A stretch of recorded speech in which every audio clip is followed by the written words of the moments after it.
Glass is one of the most versatile materials in the world. It can withstand the heat of re-entry into the Earth's atmosphere on the front of space shuttles.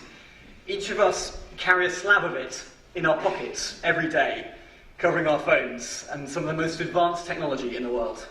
And it can even hold a pint of beer in the pub. But for many of us, glass as a construction material, as a structural material, still holds a degree of mystery. On the one hand, it is so durable. It has this durable transparency, which architects love and allows beautiful vistas out from buildings. But at the same time, we all know it to be brittle. It shatters. And that adds a degree of mystery to the material. My name's James Griffith. I work in Arup in the structural glass group, which sits in Façades. And what I hope to do this morning is to unravel a little bit of that mystery and show how detailed knowledge of the manufacturing techniques and the processing techniques of glass, coupled with the latest in parametric analysis and design, allow us to produce some of the most geometrically complex and innovative buildings in the world.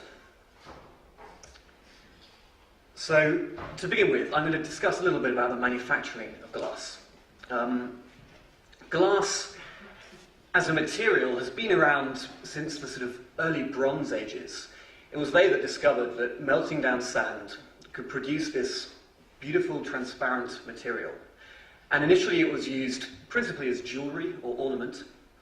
And then, a few thousand years later, it started to really be used properly in buildings. And little pieces of cast glass were leaded together, and this produced some of the most beautiful stained glass windows that we now see all across Europe in our cathedrals. And then, over the next 100 years or so, next few hundred years, there were steady improvements in the way that glass was produced, the way that it was used, and the way that it was mass-produced as well. This is one of my favourite projects from 1851, Paxton's Great Exhibition Hall. And this was one of the first examples of where glass was used, and the mass production of glass was used, to produce quite a beautiful structure. But it was only really in the 60s, when the Pilkington brothers patented the float line process, that the glass that we know today, with such consistency, such optical quality, was able to be mass-produced. And if you've ever seen it happen, it's quite an amazing process to witness. In one end, you put in the sand, the bits of coloured broken glass, and a few other bits and pieces. It goes through a furnace, and out floats, on this layer of molten tin, this pristine, beautifully transparent glass. I'd recommend a trip to a float line if you ever get the chance. And with this came a big increase in the size of glass that could be produced to that same degree of quality. So in the sort of early 60s, we saw sort of 3 and 6 metre pieces of glass. 6 by 3.2 is the standard sort of jumbo size. But recently, in the last decade or so, the height to which glass can be produced has just skyrocketed. So we've seen 12, 15, and now the biggest piece of glass is 21 metres long, produced in China. And these are sort of just numbers, but to give that some sort of scale, that's a 7-storey high building, clad from head to toe in one single sheet of glass. It does pose some challenges in processing. So this is an image from Sealy, who are one of Europe's top glass processors. And this is, I think, an 18-metre long bit of glass going into an autoclave for lamination. And it's not just size which has increased, the shape of glass, because of automated manufacturing techniques, because of 3D water jet cutting, has meant that any shape is sort of possible. This is an image you might have seen last week from HDM, the National Library of Israel. And all across the facade, there are these punch windows in intricate shapes, each designed to mimic the natural erosion of stone that's seen around Europe around Jerusalem in the vernacular stonework. So any shape is pretty much possible to be cut from glass. And curvature, no longer are bits of glass flat. Cylindrical, J-shaped, S-shaped pieces of glass can be produced reliably, either in automated ovens, which toughen and curve the glass to a set radius, or by 3D milling a mould and then heating up and slumping the glass on top. And this is an example of one of our projects, 61 Oxford Street, where the architects really enjoyed the playfulness which can come from curved glass. And whilst all this has been going on, the energy performance of buildings has been steadily improving, driven by regulation. And in order for glass to be used in buildings in the modern age, it has to be coated with a series of coatings. And we've ended up with this constellation of different coating options which allow different light transmission and different heat transmission in various ratios. And so we can tailor a specific coating to a building's need. And along with that, double glazing, triple glazing is all able to be produced. And in the top manufacturers around the world, this is done automatically. So the edge seals of a glass double glazed unit are automatically put on using modern techniques. So where does this leave us? We've ended up with this sort of proliferation of glass options, different sizes, different shapes, curvatures, performances. And I haven't even touched on the toughening processes, the lamination, the interlayers that are available to make glass work structurally. And architects have begun to exercise this freedom. They know what can be produced, and we've seen in recent years such variety in the shapes and the geometries of buildings, which are coming through our doors at Arup. And for the engineer, this poses a little bit of a challenge. As manufacturing has moved on, our analysis techniques have had to move on to cope with the variety of form that's coming in. And we've also encountered various problems with the advance, particularly in curved glass, and one of which I'm going to talk about today is that of climatic loading, which is a challenge which sort of arose particularly in the mid-2000s. And at the risk of sounding a little bit like a double glazing salesman, we're going to have to go into a little bit of a build-up of a double glazed unit to understand this problem. So here's a picture of the edge of a double glazed unit. Unsurprisingly, we have some glass, the inside and the outside sheet. And we have a spacer bar, which keeps the glass a set distance apart. This is sort of traditionally aluminium, but in some modern cases, for thermal reasons, it could be a foam soft spacer. We have some silicon. This holds all of the glass together. And there's a little seal around the edge of the spacer bar, made out of butyl.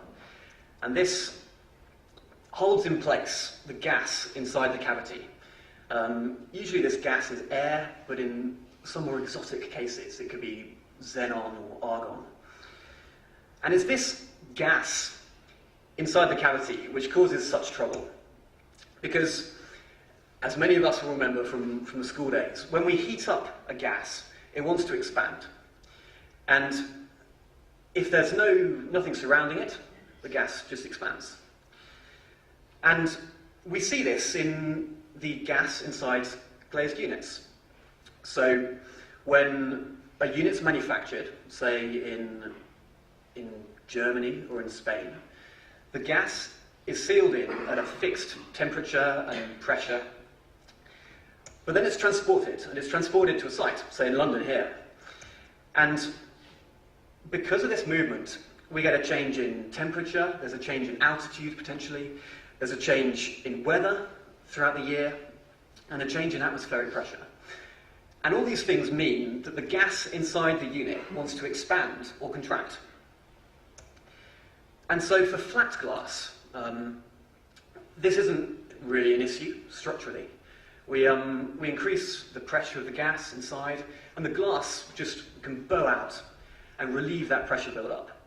So, as I say, structurally, it's not a concern often, but architecturally, it does cause some trouble. So on a warm summer's day, in the buildings around, the fully glazed buildings with very high reflective coatings, you can see this effect that we call pillowing, where all the reflections are distorted, and it produces quite a sort of bulbous effect.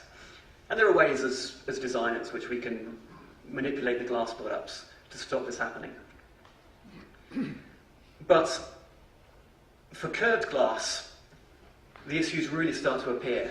So we know that when we curve something that's usually flat, it gains a degree of stiffness just from that change in geometry. And if our glass then is curved, it means that the pressure build-up of the cavity, gas, can't push it out. So we get smaller deflections, we get higher pressures of the gas, and this results in higher stresses in the glass and in the silicon around the edge. So as an engineer, as a structural engineer, how would you go about trying to solve this problem? How do you analyse it to give any certainty to whether the structure works or not? And traditionally, you'd get your geometry. The architect would send the geometry over in a Rhino file, potentially.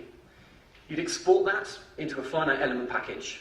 You'd mesh the surface. You'd apply the silicon around the edge, which adds to the stiffness of the structure. You'd apply a load, and at the same time, in your Excel spreadsheets, you'd have a few formulae modelling the gas. You'd sort of transfer some numbers across, iterate maybe a few times, and at the end of the day, you'd end up with your peak stresses in the glass and the silicon, and some sort of measure as to how hard each are working. And so if you're a newbie at this, maybe it would take half a day with some supervision to do a panel. If you're a pro, perhaps an hour, you could get this done, maybe with time for coffee. But do you see the problem with this? Architects are no longer giving us one sort of unique panel, which is then rolled out across a building. We're getting buildings with hundreds, if not thousands, of different shapes and sizes.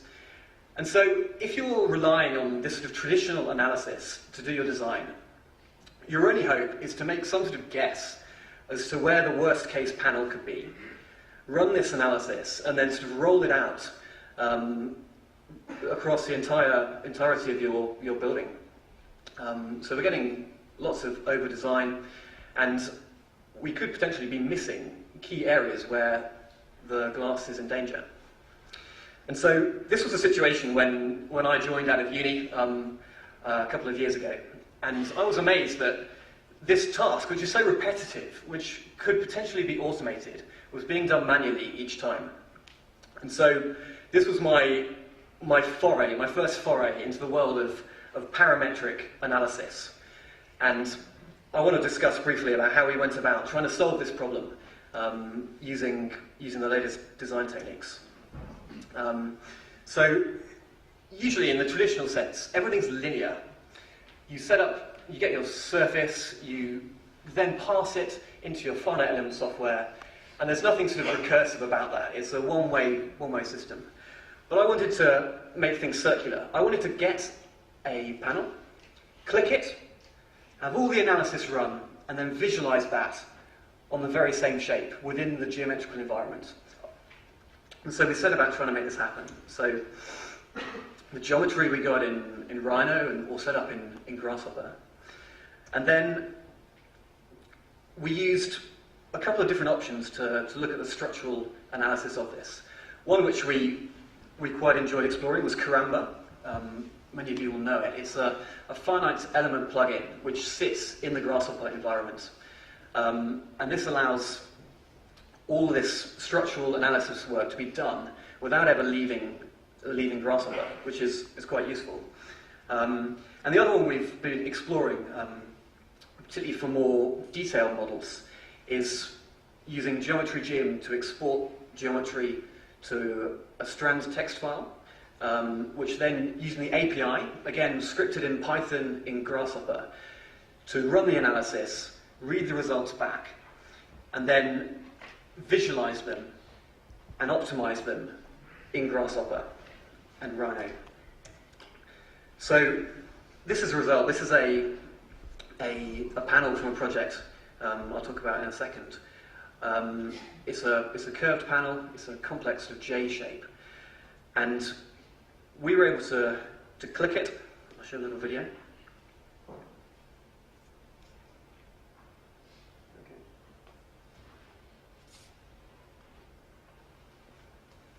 This is running in real time. Click it, have all the analysis run, and then visualize it on that same shape. And this has immense power. So here we can see that there's contouring on the surface, which gives a measure of the stresses in it. And also, around the edge, you might just be able to make out there are little orange bars, which give a measure of the amount of work that the silicon around the edge seal is doing. And so we were able to explore with this. Suddenly, the process of setting up and running analysis wasn't the limiting step. We could iterate through hundreds of different combinations of loads, of radii. We could catalog everything. We could export data. And with this, we were able to gain a much deeper understanding of this problem, which, using traditional methods, there would just be no hope of doing. So here's an example of a catalogue of different glass shapes which we've produced using this tool. And so with this, we had some projects, which was handy. We could apply this tool to it. So this is the Maggies Centre at St Bart's Hospital, just down the road in London. It's designed by Stephen Hull, and the vision of the facade was a series of glass lines which wrapped around in sort of complex curves to mimic the staves of musical notes. And it had a series of cylinders and J shapes, and because of this tool, we were able to quickly look at the architectural model, analyze it rapidly, and give some idea and some degree of certainty as to whether this shape was possible at all. And the mock-up of this has just been produced, and it's down on site. So with these tools, we've been able to look at structures in a way which we haven't really been able to do before. But then what if an architect comes to you with something a bit bigger? What if there are, instead of a few tens of panels, something with thousands? I think this one has 3,500 differently shaped glass panels, a fully glazed roof. Well, we extended the tool. We no longer just looked at a single panel, we generalized it, and with that we could run an analysis all across the entirety of the biome. And this isn't just a sort of geometrical study looking at warping or the deformation of the glass, although it does that too. It looks at the climatic loads in every single of these 3,500 panels. It looks at the deformations. It's linked with the structural analysis model from the structural team, also in Arup.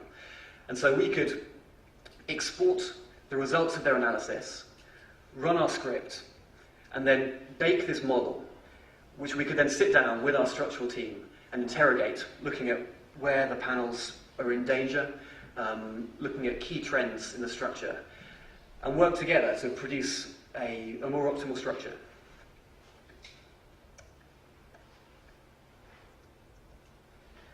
So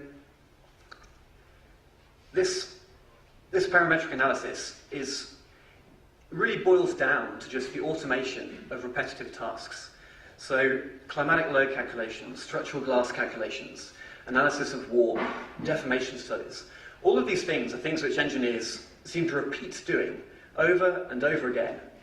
But now with these tools, we can just write the script once and reuse it time and time again. And another area which these tools have open doors, this sort of circular analysis and parametric analysis, is in the field of geometrically dependent structures. And we've heard a little bit about this over the last couple of days. These are structures which are heavily dependent on geometry. And in our field, one area which is quite exciting is the world of folded glass structures. So how do these work? These are, this is a connection detail developed by a PhD student in Vienna, whereby titanium metal plates are laminated into the sides of glass. And this produces a kinked geometry, a fold. And with this connection, it's therefore then feasible to produce origami-style structures. With this folded geometry, glass could be used to completely transparently self-span quite large areas without the need for any visible steelwork. It would be a completely flush glazed roof. And these are just some little renderings of potential schemes that could be done with this technology. But a challenge with this is how to analyze these structurally, because they're so dependent on things like the kink angle in the fold, the spans, the widths of the plates of glass. And so to produce a model like this, analyze it, and then use that to reinform the initial geometry with traditional techniques would just be too arduous and too time-consuming. But with this circular flow, where we can produce geometry, analyze it, and then visualize and optimize, again, within Rhino, new possibilities are opened up with this sort of form. And here again is a quick run-through of what we're doing. Unfortunately, the beautiful, massive structures I was showing before had to begin somewhere, and we began with a simple sort of concertina to test out this technology. And so the geometry is produced in Rhino. We used the Strand API again to produce a strand model. But all that's done in the background. And you just are able to see how we can then visualize in Rhino the results of this structural analysis. And again, there's a little video of this in action just with a single fold. Again, this is running in real time, analyzing a few thousand different plates. And you can see that we're just able to change the fold angle and instantaneously see the variations in stresses and deformations in the structure. So as an analysis tool, it's got real exciting potential to change the way that structural engineers design and the speed at which they can inform the geometry of buildings. Again, we could just produce vast amounts of data from this, which wouldn't otherwise be possible. These are plots of different spans and widths and fold angles, which we published in a paper exploring this technology. So, where does this leave us? Where does this leave us as engineers? And what's the future? What are we going to see in the way that we design in the next 2, 3, 4 or 5 years? And I think there are two key areas which we're exploring and offer great potential.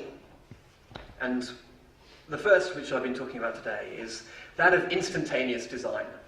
The automation of repetitive tasks. We shouldn't really have to wait, if we've done a task before, to go through the same process. We should expect it to be instantaneous. And gradually, as we've shown with this glass design tool, it builds up complexity and it builds up the ability to do more and more different tasks. And the second area, which I think has got real exciting potential, is that of predictive design. So, as humans, we do this all the time. We do a project, we come across different challenges, and then the next time we face those challenges, we can respond better to them.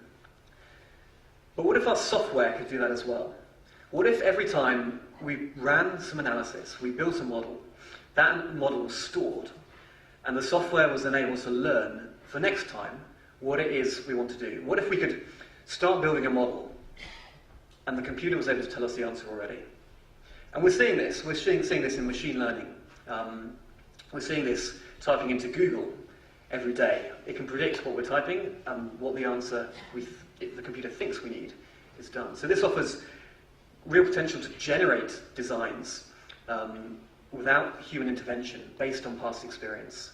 You can imagine a program trawling through the millions of models that most of our companies have in the depths of their servers and ultimately generating potential ideas for future buildings from that. So that is everything I'd like to say. My hope is that I've given some sort of inspiration to you all, and that this combination of manufacturing knowledge and techniques together with the latest in digital design are able to come together to produce more exciting, more innovative, more sustainable, and ultimately better buildings and built environments. Thank you for listening.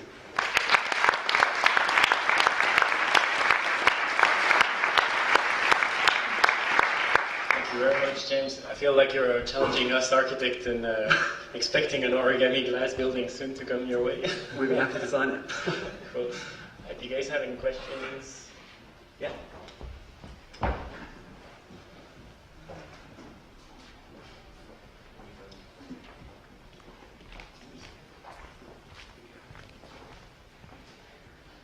Hi James, Nick Grace, Royal College of Art.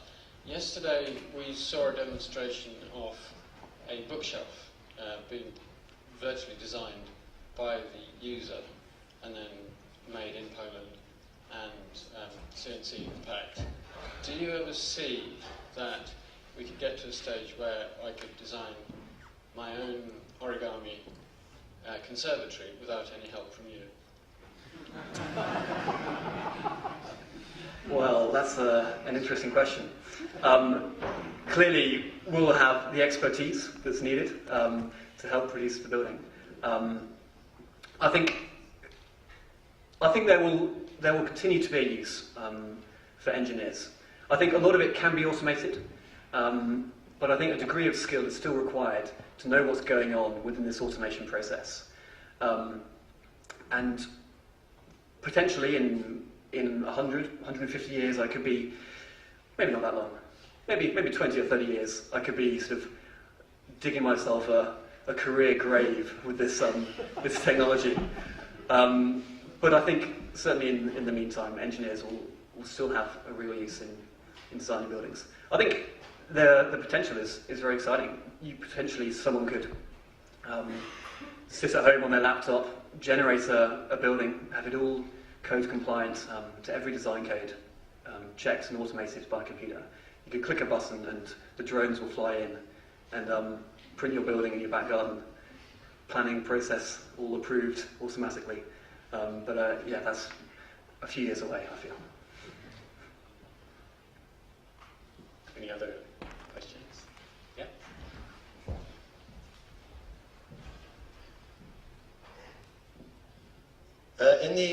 You showed a slide with like a large curved roof, I think you made out, and it looked on the surface of things like it was a sort of smooth gradient. Then when you showed the analysis, it had a sort of striped effect. So could you explain why? I was expecting to be a sort of gradient, but then there was a sort of striped effect. And can you explain why that was? Yeah, unfortunately I can't go into too much detail about it.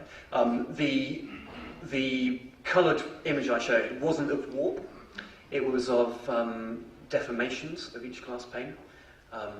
So seeing how they interacted with primary structure and how different locations where there's sort of large arches and purlins underneath the structure, we get different effects. So yeah, it's not warp or gradient.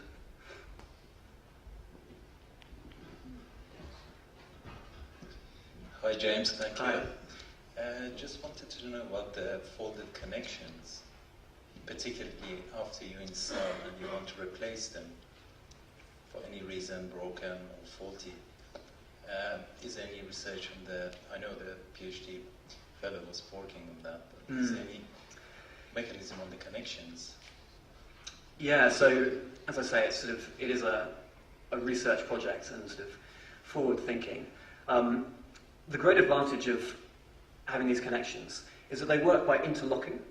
So you have a sort of laminated fork in one side and the other side, and they interlock, and then you bolt through or rivet through to connect them.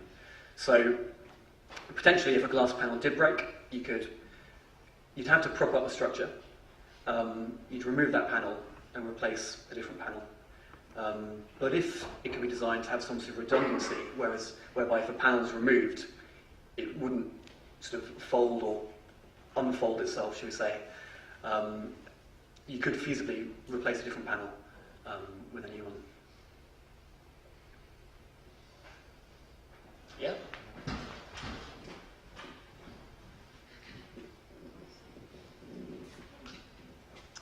Hi, thank you for your presentation, Maria Gutierrez from Cambridge University. I was interested in knowing a parallel track of research in material science to working with materials that are primarily bidimensional, and the advantages that come through that, which would be in origami, is actually the opposite, which is working at the nano and microscale level with variations of crystal formations to tune light transmittance, for example, or heat transmittance. Do you see that there's a potential opportunity in the next decade or perhaps 2 decades to come in how do we begin to integrate multi-scale design analysis into these models? That's a really good question. Because lots of what we do is on the, should we say, macro level. It's looking at structural systems from a sort of a bending stress analysis and looking at force flows and deformations from that. But at a micro level, we haven't done huge amounts in sort of pushing that forward. It seems like the material scientists work on the materials, and then as structural engineers, we use those to produce these buildings.